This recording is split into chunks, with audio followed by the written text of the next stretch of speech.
अस्सलाम वालेकुम नाज़रीन, आप यूट्यूब चैनल देख रहे हैं। मैं इमरान खान हूँ। ये मुख्तसर वीडियो है, इसको गौर से सुनिएगा। पाकिस्तान तहरीक इंसाफ के चेयरमैन इमरान खान साहब साबिक वज़ीर आज़म भी हैं, वो छठी मरतबा मीनार पाकिस्तान पे जलसा करने जा रहे हैं। इससे पहले उन्होंने 5 मरतबा इस मैदान को भरा है। उनका दावा इस मरतबा फिर लोग आएंगे। लेकिन ये जलसा क्यों ज़्यादा अहमियत का हामिल है? एक तो जो आज जलसा होने जा रहा है ये बिल्कुल उससे ज़्यादा अहमियत का हामिल है जब पाकिस्तान तहरीक इंसाफ ने पहला जलसा सन 2011 में मीनार पाकिस्तान पे किया था और मैंने उस जलसे को कवर किया था, उसकी तैयारियों को कवर किया था और मुझे ऐसा दिखाई दे रहा था कि पाकिस्तान तहरीक इंसाफ कुछ नया और बड़ा करने जा रही है और चंद दिन पहले से ही दिखाई दे रहा था। इस मरतबा भी माहौल उससे मुख्तलिफ नहीं है, लेकिन ये पार्टी पिछले 12 साल के अंदर मुकम्मल तौर पर बदल चुकी है। अब ये वैसी बर्गर पार्टी नहीं है, पार्टी के अंदर बहुत बड़ी बड़ी तब्दीलियाँ आई हैं। ये एक नया पाकिस्तान बनाने वाली पार्टी से हटते हटते अब एक आज़ाद और खुद मुख्तार पाकिस्तान बनाने वाली पार्टी के नारे तक पहुंच गए हैं। इमरान खान साहब के इस जलसे को इतनी अहमियत क्यों दी जा रही है? एक तो PMLN आज तक मीनार पाकिस्तान को भर नहीं पाई, उनके लिए बहुत बड़ा प्रॉब्लम है। वो नहीं चाहते कि इमरान खान साहब इसको बार बार भरें और एक पैगाम दें। लेकिन आज इमरान खान को जितनी पाकिस्तान के लोगों की ज़रूरत है, इस जलसे को भरने की ज़रूरत है, इससे पहले इमरान खान को इतनी ज़्यादा ज़रूरत कभी नहीं थी। वो मैं साबित कर देता हूं कि यह जलसा क्यों ज्यादा इंपॉर्टेंट है और लोगों को बड़ी तादाद में इस जलसे में शामिल क्यों होना चाहिए या लोग किस वजह से इस जलसे के अंदर बड़ी तादाद में जा रहे हैं। नंबर 1 यह है कि यह मामला कोई सियासत या हुकूमत का नहीं है। देखिए, मैं आपसे बात कर रहा हूं तो मेरा तो किसी हुकूमत से कभी कोई ताल्लुक रहा नहीं और जब तक मैं सहाफत कर रहा हूं तब तक मैं बाकी सहाफ़ियों की तरह किसी हुकूमती ओहदे का तलबगार भी नहीं हूं और ना मैंने कभी ऐसा करना है। लेकिन फिर भी मैं आपको यह कह रहा हूं कि यह मामला है क्या? मामला है पाकिस्तान में सिविलियन सुपरमेसी का। मामला यह है कि पाकिस्तान के आम शहरी भी पाकिस्तान के उतने ही वफादार हैं जितना कुछ खास लोगों को समझा जाता है। मामला है पाकिस्तान के फैसले बंद कमरों के अंदर होंगे या पाकिस्तान के फैसले पाकिस्तान के शहरी करेंगे। यह एक बड़ा आम मामला है, यानी अवाम के वोट से फैसला होगा या बंद कमरे के अंदर बैठ के खामोशी के साथ जो फैसला किया जाएगा वही इस कौम के ऊपर मुसल्लत होगा। यह जलसा इसके लिए बहुत इंपॉर्टेंट है। क्या हमारी आने वाली नस्लें भी आज की तरह इसी तरह अदम तहफ़्फ़ुज़ का शिकार रहेंगी जैसे हम लोग अदम तहफ़्फ़ुज़ का शिकार हैं? हम जो बोलते हैं, हम जो लिखते हैं, हम ये सोच कर बोलते हैं और लिखते हैं कि इसके नताइज हमें भुगतना पड़ेंगे कि अगर ये बातें, हमारे अल्फाज, हमारा लिखा हुआ, हमारी तहरीर अगर ताकतवर लोगों को पसंद ना आई तो हमें उसके नताइज भुगतने पड़ेंगे। मिसाल के तौर पे हमें गद्दार और बागी डिक्लेयर कर दिया जाएगा, हमें गिरफ्तार कर लिया जाएगा, हमें कैद रखा जाएगा, हम पर तशद्दुद होगा, नंगा करेंगे, करंट लगाएंगे और शहर शहर घुमाएंगे, तमाशा लगाएंगे। यानी ये इस खौफ के साथ हम बोलते हैं, लिखते हैं। क्या हमारी आने वाली नस्लें भी इसी खौफ के साथ बात किया करेंगी?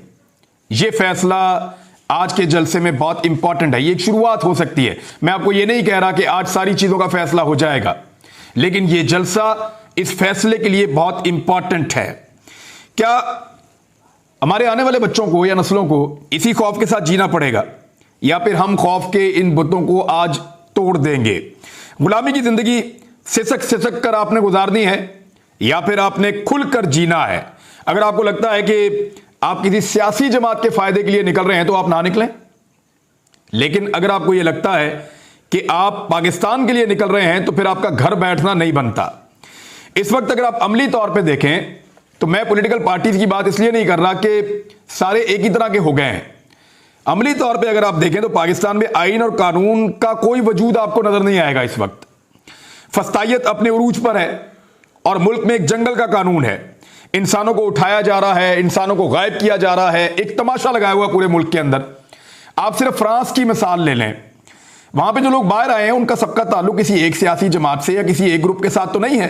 वो अलग अलग किस्म के लोग हैं, लेकिन उन्होंने हक को पहचाना और उन्हें पता चला कि उनके ऊपर एक फैसला मुसल्लत किया जा रहा है और एक छोटा फैसला है, वो उसके सामने डटकर खड़े हो गए लाखों की तादाद में। उनकी पुलिस भी उनके साथ खड़ी हो गई, उनकी फायर ब्रिगेड भी उनके साथ खड़ी हो गई और उनके सरकारी महकमे भी उनके साथ खड़े हो गए। क्या पाकिस्तानी अपने हक के लिए कभी ऐसे खड़े हो सकते हैं? देखिए, इमरान खान वो वाहिद आदमी है जो गोलियां खाने के बावजूद अभी तक भागा नहीं है। वो पाकिस्तान के अंदर ही मौजूद है। वो इसी मुल्क के अंदर रहकर 100 से ज्यादा मुकदमात का सामना कर रहा है। इक्तदार के लिए तो कोई 70 साल से ज्यादा उम्र का आदमी इस तरह की सोबत नहीं उठाएगा ना। ऐसे खतरात, ऐसी मुसीबतें, इस किस्म का प्रोपेगेंडा, इन सारी चीजों का, पूरे रियासती जबर का सामना, 100 से ज्यादा मुकदमात, कोई 70-72 साल का आदमी तो ये सारी चीजें, ये सारा जुल्म बर्दाश्त नहीं करेगा सिर्फ इक्तदार के लिए। मामला जो है वो इक्तदार से आगे का है। आज लोगों का निकलना क्यों जरूरी है, जरा समझिए। जनरल बाजवा के जाने के बाद, जब जनरल बाजवा इक्तदार को छोड़कर गए, उस वक्त से लेकर अब तक ये इमरान खान साहब का इक्तदार, मैं इसलिए कह रहा हूं कि वो आर्मी चीफ थे तो वो ऐसा लगता है कि इक्तदार में ही थे। जिस तरह के उनके कॉलम आ रहे हैं, हर चीज के अंदर उनका इन्फ्लुएंस था, हर चीज के अंदर वो जोरदार तरीके से अपना दबाव डालते थे। रजीम चेंज ऑपरेशन का आइडिया उनके दिमाग की इख्तरा करार दिया जाता है और मुबैना तौर पे इमरान खान साहब बहुत सारी चीजें इस बारे में बता चुके हैं और अब तो बाजवा साहब भी बहुत सारे इकरार फरमा रहे हैं, बता रहे हैं कि उन्होंने क्या कुछ किया था। जनरल बाजवा के जाने के बाद यह पहला जलसा है जिसमें अवाम की तरफ से एक बहुत बड़ा पैगाम जाना चाहिए और जा सकता है। देखिए, जनरल बाजवा के बारे में लोगों की एक सोच थी और लोग उसका इजहार बाहर आकर करते रहे हैं, लेकिन क्या लोगों की सोच जनरल बाजवा के जाने के बाद बदल गई? ये एक बड़ा सवाल है और लोग आज के जलसे में यह साबित करेंगे कि क्या आज भी उनकी सोच वही है या लोगों की सोच बदल गई है। दूसरा, बंद कमरों के फैसलों के बारे में लोग अब क्या सोचते हैं, इसके लिए लोगों को बाहर निकलकर बताना पड़ेगा। क्या लोग डर गए हैं, यह भी बाहर निकलकर बताना पड़ेगा, या खौफ के बुत टूट गए हैं। क्या रजीम चेंज ऑपरेशन को पाकिस्तानियों ने कबूल कर लिया है? अगर तो कर लिया है तो ना निकलें, और अगर नहीं किया तो फिर पाकिस्तानियों को बाहर निकलकर बताना पड़ेगा। क्या पाकिस्तान के अवाम जो है वो भेड़ बकरियां हैं कि उनके ऊपर जो फैसला कर दिया जाए या जिसको मर्जी मुसल्लत कर दिया जाए हुकूमत में लाकर, और पाकिस्तानी जो है वो सर फेंक के उनके आगे सिरनगू हो जाए और उनकी हर बात को माने और उनकी हुकूमत को तस्लीम करें? तो ऐसा मेरा तो दिल नहीं मानता, लेकिन पाकिस्तानी क्या करते हैं, आज का जलसा इसका फैसला करेगा।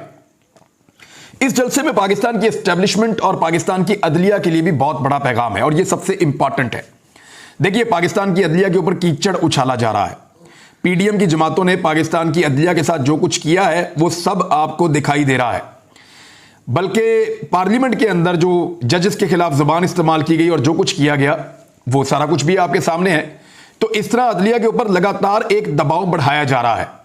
क्या पाकिस्तान की अवाम अपनी अदलिया के साथ खड़ी होगी? एक बहुत बड़ा सवाल है जो आज उठेगा। क्या पाकिस्तान की अवाम अदलिया के फैसलों के साथ खड़ी होगी? ये एक और बड़ा सवाल है जो अब उठेगा। और अदलिया जो है उसको सपोर्ट चाहिए होती है, अवाम की भी और वकला की भी।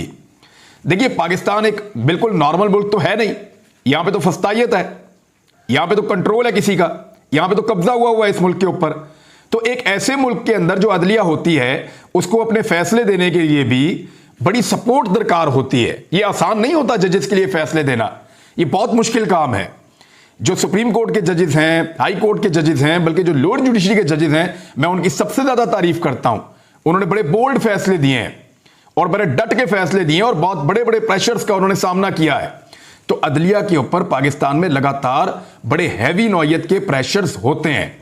उन प्रेशर से अदलिया को पब्लिक अगर सपोर्ट करे तो निकलने में बड़ी आसानी रहती है। तो आज पाकिस्तान की अवाम, बंद कमरों में होने वाला यह फैसला कि पाकिस्तान के लोगों को वोट का हक ही नहीं देना, लोग तो ओवरसीज वोट का हक मांग रहे थे, पाकिस्तानियों से ही छीन लिया है। पाकिस्तान की अवाम वोट के हक के लिए अदलिया के पीछे किस ताकत से खड़ी हो सकती है, इसका फैसला भी आज होगा। लिहाजा मुझे लगता है कि पाकिस्तान तहरीक इंसाफ को या पाकिस्तान के आम शहरियों को इस जलसे के अंदर अगर वो भरपूर शिरकत करते हैं तो वो गेम को पलट सकते हैं या पलटने का आगाज कर सकते हैं। मैं नाज़रीन क्योंकि उम्रे पर अभी चला गया हूं और मैं वहां से दुआ करूंगा पाकिस्तान के लिए, पाकिस्तान की खैर के लिए, लेकिन हमारे बहुत सारे दोस्त हैं, वो सारे पाकिस्तान की खातिर उनका ये मानना है कि उसको शामिल होना चाहिए इस चीज़ के अंदर। और मुझे तो बहुत सारे PMLN के दोस्तों ने कहा है कि ये ज्यादती हो रही है, ये फस्तायत है, और इस पे हम एक मुख्तलिफ सोच रखते हैं। बहरहाल देखते हैं क्या होता है। अब तक के लिए इतनी, अपना ख्याल रखिएगा, अपने इस चैनल का भी। अल्लाह हाफ़िज़।